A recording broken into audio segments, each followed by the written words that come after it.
Hello everyone. Welcome to Milkers Bakers. So இந்த வழியில் நம்ம பார்க்க போகிறோம்னா ஆமாங்க, நீங்கள் தமிழில் டைட்டில் வச்சு கண்டுபிடிச்சிருப்பீங்க. நீங்கள் நான் பார்க்க போகிறது வந்து யமஹாவோட FZ Xஐ பற்றி தான் பார்க்க போகிறோம். என்னடா சொல்கிறேன், இந்த பைக்கு எல்லாம் இருக்குதான்னு நீங்கள் கேட்டிங்கன்னா கண்டிப்பாக யமஹா லவர்ஸ்க்கு வந்து தெரியும். எனக்கு இந்த பைக்கை பற்றி புரிஞ்ச வரைக்கும் இது வந்து மேபி யமஹாவோட RX 100 அந்த பைக்கோட ரீப்ளேஸ்மெண்ட்டும் எனக்கு தோணுது. பட் ஆனால் எனக்கு வந்து கன்ஃபார்மாக தெரியும். இது வந்து என்னோட பர்சனல் ஒப்பீனியன். சப்போஸ் அதுவாக கூட இருக்கலாம்ல.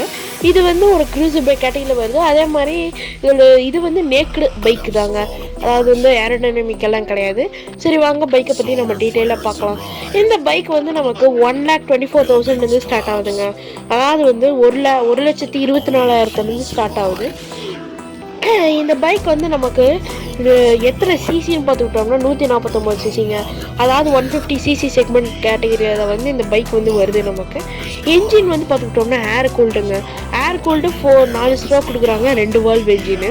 ஒரே ஒரு சிலிண்டர் தாங்க, கம்மியான சிசினால ஒரே ஒரு சிலிண்டர் தான். ஆஃப்கோர்ஸ் எல்லா பைக்லேயுமே வரும்.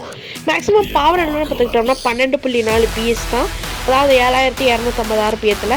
மேக்ஸிமம் டார்க் வந்து 13.3 Nm தாங்க, அதாவது 5,500 RPMத்தில். இந்த பைக்கை பற்றி நம்ம பொதுவாக எடுத்துக்கிட்டோம்னா இது வந்து லாங் ட்ரைவ்ஸ் வந்து மேக்ஸிமம் வந்து யூசர்ஸ் ரிவ்யூ வந்து மேக்ஸிமம் லாங் ட்ரைவ்ஸ்க்கு வந்து இது வந்து ஷூட் ஆகுது. ஏன்னா பவரும் கம்மியாக இருக்குது, அது மட்டும் இல்லாமல் டார்க்கும் கம்மியாக. ஸோ நம்ம எக்ஸ்ட்ரா லக்கேஜ் இல்லைனா ஓவர் அதாவது ட்ராவலிங்க்கு வந்து மேக்ஸிமம் இந்த வண்டி வந்து ஷூட் ஆகுது. நம்ம டெய்லி பர்பஸஸ் அது மட்டும் இல்லாமல் ஃபேமிலி பைக்குன்னு தான் இதை சொல்லி ஆகணும். ஏன்னா வந்து ஃபேமிலி பேரண்ட்ஸ் யாராவது உட்கார வைக்கிறதுனால இது தாராளமாக உட்கார வச்சுக்கலாம். இது வந்து நமக்கு ஹீரோ ஹோண்டா ஸ்ப்ளெண்டர் அந்த கேட்டகரியில் தாங்க வருது இதுவும். பட் ஆனால் வந்து இது யமஹாவோட லெஜெண்டு. யமஹா வந்து தயாரிச்சிருக்காங்க இந்த வண்டியை. முன்னால் பிரேக்கும் டிஸ்க்கு, பின்னால் பிரேக்கும் டிஸ்க்குங்க. வண்டியோட ஃபியூல் டேங்க் வந்து 10 லிட்டர் பிடிக்குது. பாடி என்ன டைப்னா வந்து ஸ்போர்ட்ஸ் பைக் கேட்டகரியில் வருதுங்க இது. அதுமாதிரி இப்போ இதோட ஃபீச்சர்ஸ் என்னென்னு பார்த்துக்கிட்டோம்னா ABS வந்து சிங்கிள் சேனல் தான் கொடுக்குறாங்க நமக்கு. அது மாதிரி சார்ஜிங் பாயிண்ட் இருக்குது, DRLs இருக்குது. இந்த பைக்லேயுமே வந்து இவ்வளோ கம்மியான ரேட்லேயுமே வந்து இவங்க எக்கச்சக்கமான ஃபீச்சர்ஸ் கொடுக்குறாங்க. அதையெல்லாம் நம்ம 1 by 1 பார்க்கலாம். சார்ஜிங் பாயிண்ட் இருக்குது, DRLs இருக்குங்க. மொபைல் கனெக்டிவிட்டி வந்து நமக்கு ப்ளூடூத் கொடுக்குறாங்க. ஸ்பீடோமீட்டர், ஓடோமீட்டர், ட்ரிப் மீட்டர் சொல்லிட்டு எல்லாமே டிஜிட்டல் தாங்க. இது வந்து ஏற்கனவே சொன்ன மாதிரி தாங்க என்ஜின் வந்து நமக்கு ஏர் கூலிங் சிஸ்டத்தில் தான் வருது. ஒரு சிலிண்டருக்கு வந்து 2 வால்வ் தான் கொடுக்குறாங்க, மொத்தமாக 2 வால்வ் ஆச்சு. செயின் டிரைவ் தாங்க இந்த வண்டி ஆஃப்கோர்ஸ். அதேமாதிரி ஃபியூல் சப்ளை வந்து நமக்கு ஃபியூல் இன்ஜெக்ஷன் மோடில் கொடுக்குறாங்க. ஸ்டார்டிங் வந்து செல்ஃப் ஸ்டார்ட் தாங்க, கிக்கெல்லாம் கிடையாது. கிளச் வந்து நமக்கு வெட் மல்டிப்ளேட் டிஸ்க்கு கொடுக்குறாங்க. காமனாக எல்லா பைக்லேயும் கொடுக்குற அதே சேம் கிளச் தான் கொடுக்குறாங்க. இக்னிகேஷன் வந்து டிரான்சிஸ்டர் கண்ட்ரோல்டு இக்னிகேஷன் கொடுக்குறாங்க.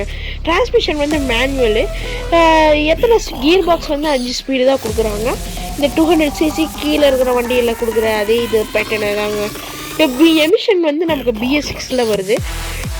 அது மாதிரி ஏற்கனவே சொன்ன மாதிரி ஃபீச்சர்ஸ் சேஃப்டியில் வந்து ABS வந்து சிங்கிள் சேனல் தான் இருக்குது. சார்ஜிங் பாயிண்ட் இருக்குது, மொபைல் கனெக்டிவிட்டி ப்ளூடூத்தில் கொடுக்குறாங்க. ஸ்பீடோமீட்டர், ஓடோமீட்டர், ட்ரிப்பு, ஃபியூல் காஜுன்னு சொல்லிட்டு ஃபுல் கன்சோலுமே நமக்கு வந்து டிஜிட்டலில் வந்துடுங்க. கிளாக்கையுமே வந்து டிஜிட்டலில் கொடுக்குறாங்க நமக்கு. அதில் அடிஷ்னல் ஃபீச்சர்ஸ் என்னென்னு பார்த்துக்கிட்டோம்னா ECO இண்டிகேட்டர் கொடுக்குறாங்க. அதே மாதிரி side standard engine cut off ஸ்விட்ச் இருக்குது. அதேமாதிரி பவர் சாக்கெட் கொடுக்குறாங்க. Negative LCD with smart phone connectivity இருக்குங்க. அதேமாதிரி பேசஞ்சர் ஃபுட் ரெஸ்ட் இருக்குது. அதே மாதிரி முக்கியமாக இதில் வந்து நமக்கு இந்த பைக்கில் நான் என்ன சொல்லணும்னு நினச்சேன்னா இதில் வந்து ஸ்பிளிட் சீட் கிடையாதுங்க. ஸோ ரைடருக்கு வந்து அந்த பில்லியன் ரைடருக்கு வந்து கொஞ்சம் வந்து நமக்கு கம்ஃபர்டபுளாக இருக்கும். அதே மாதிரி என்னோட சாஸ்டிங் சஸ்பென்ஷன் போய் பார்த்துக்கிட்டோன்னா பாடி வந்து நமக்கு ஏற்கனவே சொன்ன மாதிரி ஸ்போர்ட்ஸ் பைக் கடையில் தாங்க வருது. இந்த ஃப்ரண்ட் சஸ்பென்ஷன் வந்து டெலிஸ்கோபிக் 4 கொடுக்குறாங்க. 41 mm inner tube diameter with 4 பூட்டோட. பின்னால் வந்து 7 ஸ்டெப் அட்ஜஸ்டபிள் மோனோக்ராஸ் சஸ்பென்ஷன் கொடுக்குறாங்க. பாடியில் வந்து நம்ம கிராஃபிக்ஸ் பண்ணிக்கலாங்க. இதோட லென்த் எவ்வளோன்னு பார்த்துக்கிட்டோம்னா வண்டி வந்து 2020 mm, வித்து வந்து 755 mm தான். ஸோ வண்டி வந்து நமக்கு ரொம்ப காம்பேக்டாக இருக்கும். ஹைட் வந்து 1115 mm. ஃபியூல் கெப்பாசிட்டி வந்து நமக்கு 10 லிட்டர் டேங்க் வந்து பிடிக்குது. சேடல் ஹைட் வந்து 810 mm. அதே மாதிரி கிரவுண்ட் கிளியரன்ஸ் வந்து 165 mm தான். வண்டியோட கர்வ் வெயிட்டே எவ்வளோன்னு பார்த்துக்கிட்டோம்னா 139 kgங்க, 139 kg தான். ஸோ வண்டி வந்து லைட் வெயிட்டாக இருக்கும், ஹேண்டிலிங் பண்ணுறது ஈஸி. இதோட எலக்ட்ரிக்கல்ஸ் பற்றி பார்த்துக்கிட்டோம்னா ஹெட்லைட்டு, டெய்லைட்டு, டர்ன் சிக்னல் லேம்ப்பு எல்லாமே வந்து LED கொடுக்குறாங்க நமக்கு. DRLs இருக்குது. பேட்ரி வந்து 12 volt, லோ ஃபியூல் இண்டிகேட்டர் இருக்குங்க அதில். அது மாதிரி டயர்ஸ் பற்றி பார்த்துக்கிட்டோம்னா டயரில் வந்து நமக்கு டியூப்லெஸ் டயர்ஸ் அவைலபிளாக இருக்குது. வீல்ஸ் வந்து அவ்வளோ வீல்ஸ் தாங்க கொடுக்குறாங்க. இது வந்து ரேடியல் டயர் தான். முன்னாடி பிரேக்கோட டயமீட்டர் வந்து 252 மில்லிமீட்டர், அதாவது 282 மில்லிமீட்டர். பின்னால் வந்து 220 மில்லிமீட்டர், அதாவது வந்து 220 மில்லிமீட்டர். அதோட காம்படிட்டர்ஸ் யாரான்னு பார்த்துக்கிட்டோம்னா யமஹாவோட R15 V3, அதுக்கப்புறம் யமஹாவோட FZ SF5 V3, அதேமாதிரி பஜாஜோட பல்சர் NS 200, அதே மாதிரி பல்சர் 220F, அதே மாதிரி பஜாஜ் பல்சரோட NS 125, இதெல்லாம் தாங்க இதோட காம்படிட்டர். ஓகேங்க, இந்த வீடியோவில் நாம் வந்து யமஹாவோட FZX க்ரூசர் பைக்கை பற்றி பார்த்தோம். அடுத்த ஒரு நல்ல வீடியோ செஞ்சீங்கன்னா until then goodbye.